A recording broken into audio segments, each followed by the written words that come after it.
매일 성경 묵상을 돕는 해설 가이드입니다. 안녕하세요. 묵상코치입니다. 함께 읽고 나눌 말씀은 누가복음 10장 25절에서 42절까지 말씀입니다. 율법사가 던진 영생에 관한 질문은 당시 유대인들이 기대했을 법한 율법에 관한 이야기로 초점이 모여집니다. 이 율법의 핵심은 하나님의 사랑과 이웃사랑인데 이웃의 범위에 대한 율법사의 질문은 사마리아인의 비유로 연결됩니다. 사마리아인의 비유를 통해 예수님은 율법사에게 진정한 이웃사랑이 무엇이며 누가 우리의 이웃인지 생각해보게 합니다. 율법사의 질문을 통해 율법의 주요 핵심을 하나님 사랑, 이웃사랑으로 요약하신 예수님은 마리아와 마르다 자매의 에피소드를 통해서 하나님 사랑의 주제를 부각시킵니다. 하나님을 사랑하는 방식에 여러 가지가 있을 수 있습니다. 그 중에 매우 중요한 방식은 바로 하나님의 말씀을 경청하는 것입니다. 그러면 25절에서 28절 읽겠습니다. 어떤 율법교사가 일어나 예수를 시험하여 이르되 선생님, 내가 무엇을 하여야 영생을 얻으리이까? 예수께서 이르시되 율법에 무엇이라 기록되었으며 내가 어떻게 읽었느냐?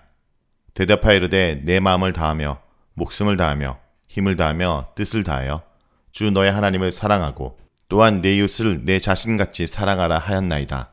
예수께서 이르시되 내 대답이 옳도다. 이를 행하라. 그러면 살리라 하시니.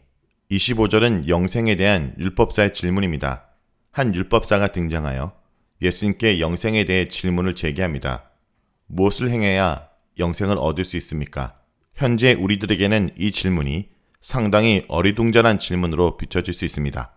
그러나 구약을 통해 흘러오는 언약적 관점에서 익숙한 유대인들은 이 질문을 지극히 당연하게 여겼을 것이고 이에 대한 대답도 분명히 알고 있을 것입니다. 이것은 율법과 적극적으로 연결되어 있는 질문입니다.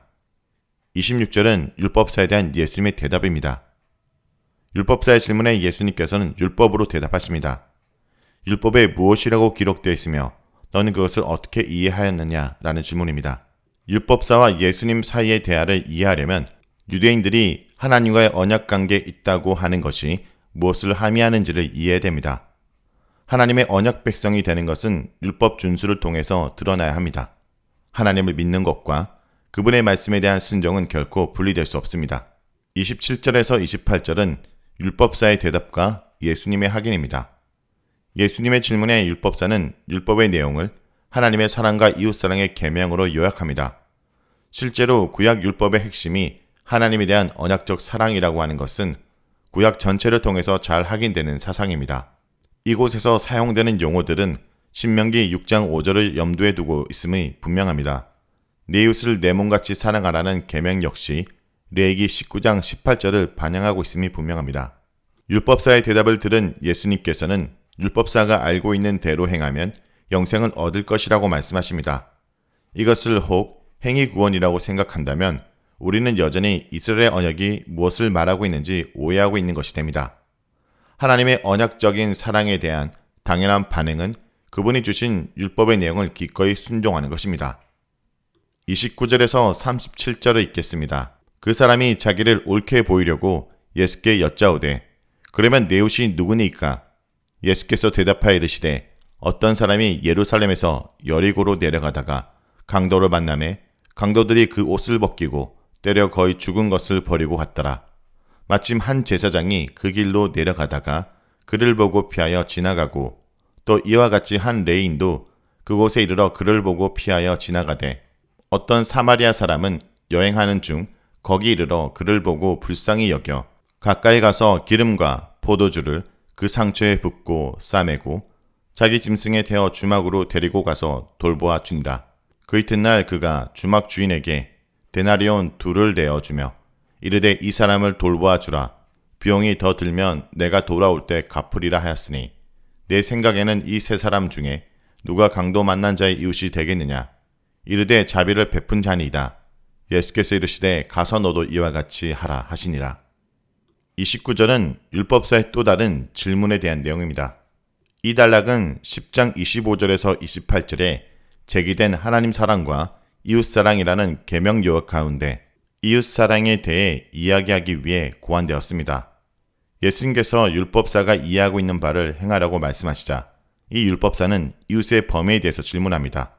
이 질문으로 인해 예수님은 율법의 핵심 중 하나인 이웃사랑에 대해 본격적으로 비유를 통해 말씀하시게 됩니다. 31절부터 37절은 사마리아인의 비유입니다. 예수님께서는 이웃이 도대체 누구냐는 율법사의 질문 속에 전제되어 있는 이웃의 범위를 감지하셨음이 틀림이 없습니다.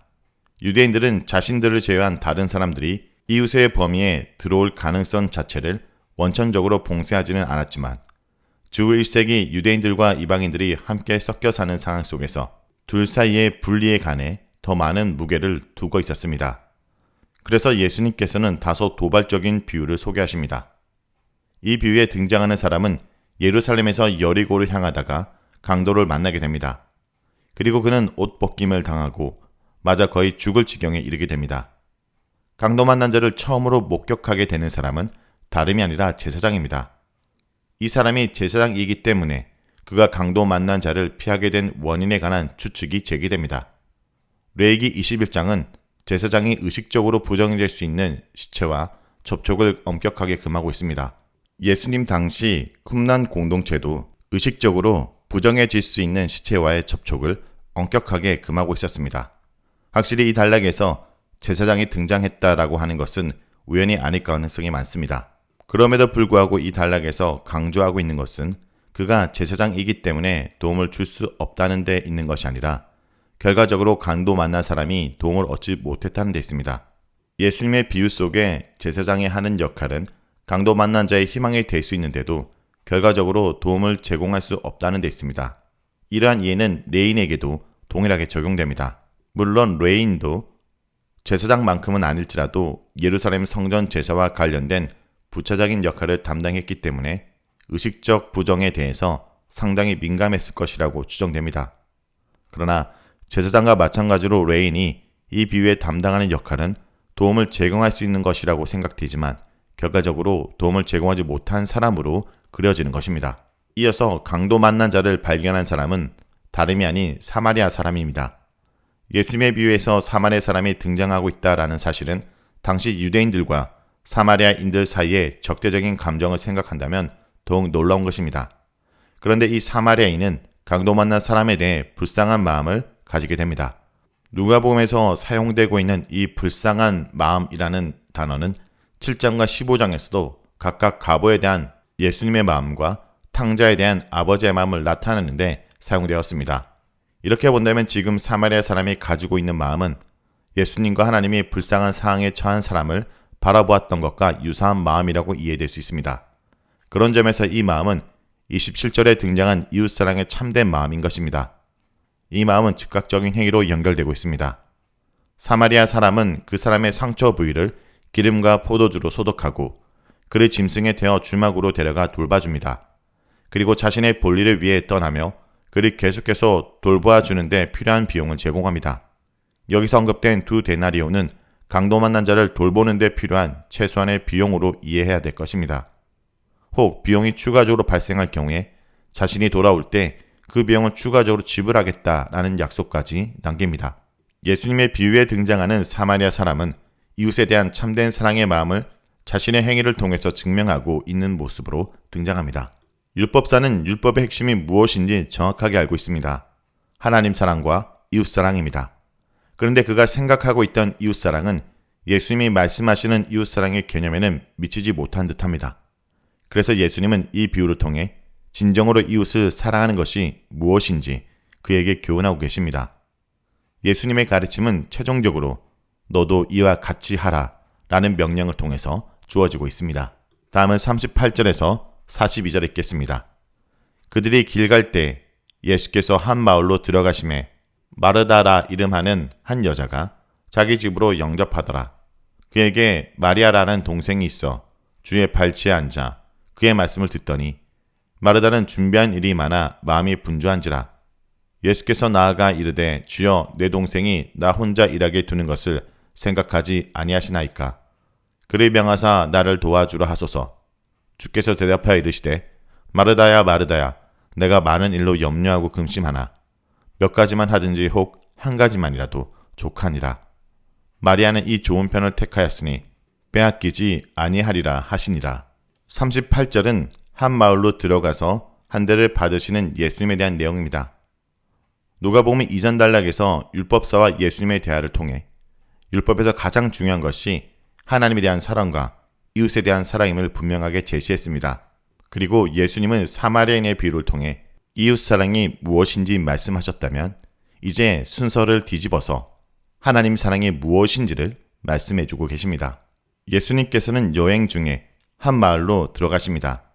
그리고 그것에 마르다라 하는 여인의 영접을 받으십니다. 누가는 이미 70인의 선교사 파송 단락에서 선교사가 한 마을로 들어가게 되면 자신을 받아들이는 집에 머물며 그 집에서 제공해 주는 것을 먹고 마시며 그 집에 속한 자들에게 하나님 나라 복음을 전파하라는 예수님의 말씀을 분명하게 제시했습니다.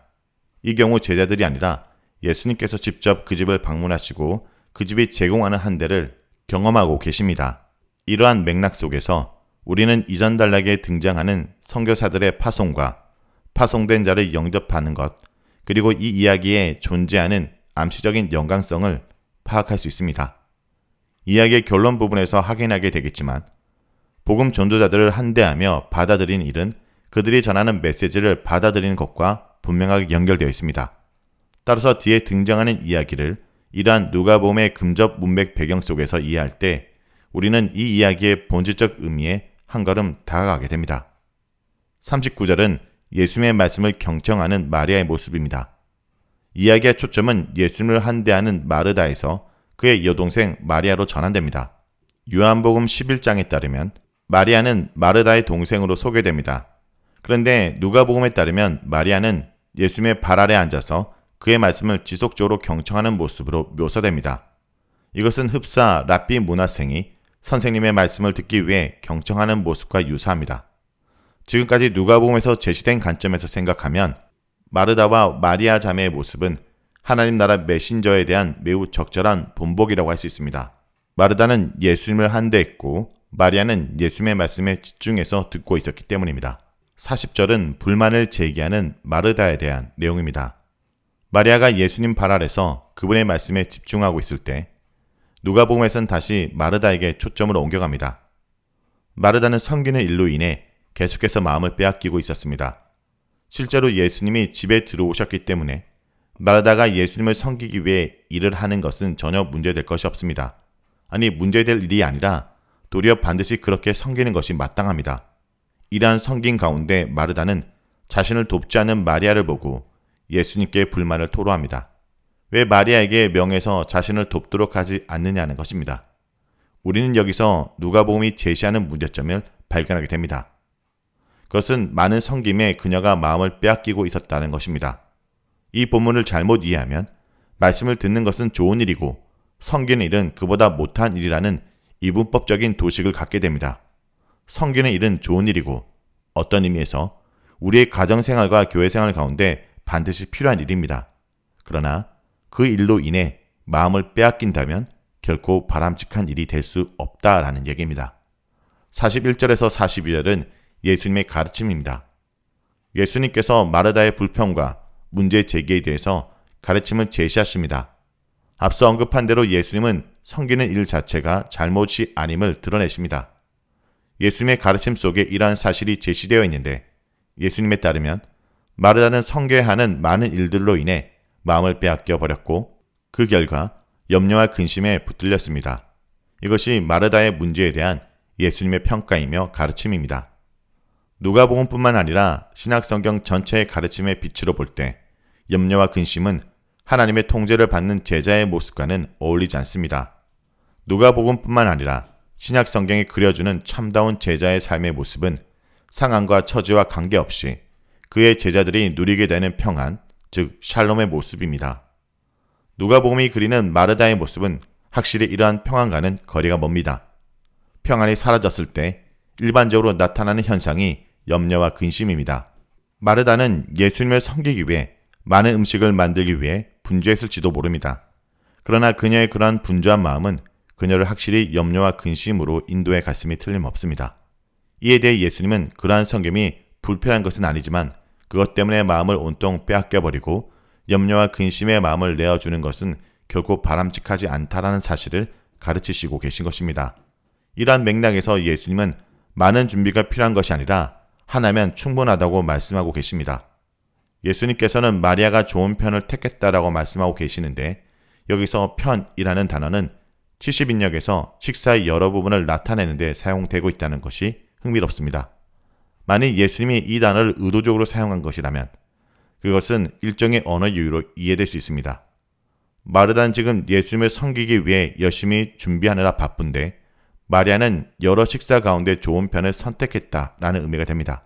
이 이야기를 앞달락의 연관성 가운데 생각해보면 예수님이 전해주시는 하나님 말씀을 듣는 것은 다름 아닌 하나님을 사랑하는 방식 가운데 가장 중요한 것이 됩니다.